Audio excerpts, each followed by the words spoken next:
Hello everyone, my name is Victoria Levin. Welcome to my class. In today's class I want to talk about Sirsasana, the headstand pose. This pose is really beneficial to our health in many ways. It's not advised to practice this position if you have high blood pressure or migraine or problems with your back. So please avoid this position if you suffer from any of those. But if you don't, I want to show you today how you're doing the regular pose. And if you're a beginner, how you can try this pose in different variations that I will show you in this class. So let's begin from a regular headstand. So first of all, we need to measure how wide our hand's supposed to be. So we're measuring it by holding it like this. Then we interlacing our fingers into claw, and we need to keep the fingers really firm. Because our hands is now are supporting our weight, so we need to make sure that our bones of our hands really firmly press down to the floor. So most of the time we have like this movement of our skin. So when you're pressing, before you're pressing your hands, you need like to stretch up your skin on your hands, then lower your fingers and press down. Then you're taking your head close to your fingers. You need to make sure that you're putting your head really on top, so you can measure it by your ear to feel your ear really vertical to the ground. Then you're raising your buttocks up, you're pressing your hands, you engaging your shoulders, and you're raising your legs up.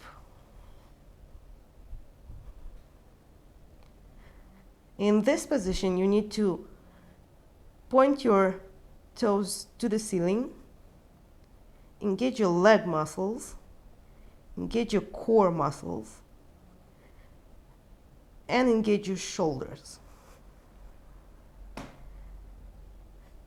This position is really advised by all yogis to hold from 5 to 10 minutes at least to get the whole benefits of Sirsasana. But if you're a beginner and you can't hold this position for so long, that's fine too. You can start from 1 minute or half minute, at least to start practicing it. So this was the full Sirsasana. There's another variation to Sirsasana that helped me to begin with, because it was really hard for me to raise up my legs up and find the balance without hurting my neck. So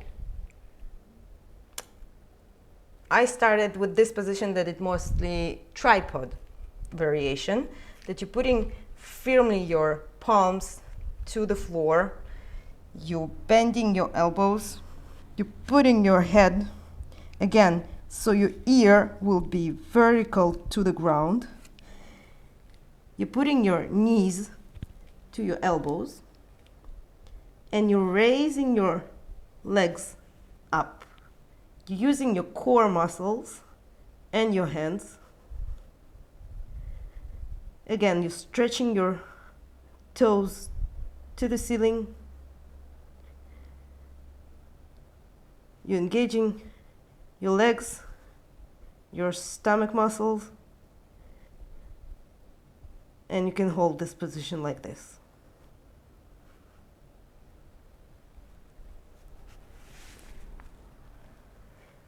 If this position is still hard for you, there's another more supported way that you can use blocks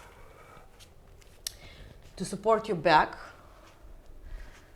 and you using a wall to support that you will not fall back. Because most of the time, to be in upside down pose is the fear of falling on your back. So to avoid this, you can use blocks. So you put one block a bit further away from the wall so you can really hug the block with your hands. And other two blocks on top of the block, but pressed to the wall. So in this variation, you're putting your hands like in regular Sirsasana, but you're hugging the block. Then you're putting your head, you're pressing your head to the block, back of your head to the block. And you can see in this manner, my back, my shoulder blades are supported by the blocks. And then you jump in the position. You're hugging the block. You support it. You can more engage your shoulders. You're engaging your core. You're not overextending your spine. You're engaging your core. You're putting your feet on the wall in the support.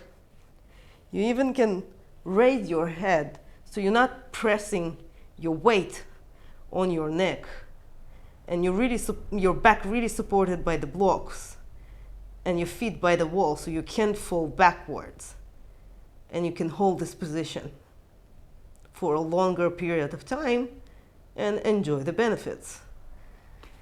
So this variation helps to beginners to understand where their shoulders needs to be, how firm your stomach muscles needs to be, how back is really supported by the blocks and you're not falling backwards, and really good position to start with. If you don't have blocks at your house and books is not really holding you, and sometimes it hurts because the book covers are not that nice for your back, you can use the chairs. So with the chair variation, I really love this one because if you have any neck pressure in regular position, in this position, all your weight is supported by your shoulders because you put your weight only on your shoulders. So in this variation, you need to put your head inside, a bit further in, so you can hold with your hands. So I will show you like this. So you're standing on your knees, you're putting chairs close to each other in that way that it won't choke you, but it do support your shoulders. So you need to raise one of the chairs like this. You insert your head in and you're putting yourself in this manner. So you put your one hand, put another hand like this. Your shoulders are supported by chairs, and you raise your legs up, and like this you can see my neck is fully free and mobile. All of my weight is supported by my shoulders. You do it to the wall, so you put your legs on the wall, you engaging your core muscles, you're holding with your core muscles, so your back not overextending and you're not hurting your lumbar. And you can rest in this position. If you feel more safe in this position and you want to enjoy a bit more, you can put your hands on a side like this and really rest in this position, because you're fully supported by your hands, fully supported by your shoulders, your legs supported by a wall. You're not falling, but you're enjoying all the benefits of being upside down. So this variation is really helpful for beginners. And to come out from this position, you're putting your hands back, you're lowering one foot and the other, and you're raising up a chair and you're freeing your neck from the chairs. So those are a few variations that you can use for Sirsasana and to enjoy all the benefits of this position. I hope you will find at least one of those variations to help you, at least to start, to be in inversion and enjoy the inversions as I do, as many yogis do. And thank you for joining me. Please subscribe to my channel and see you. Bye bye.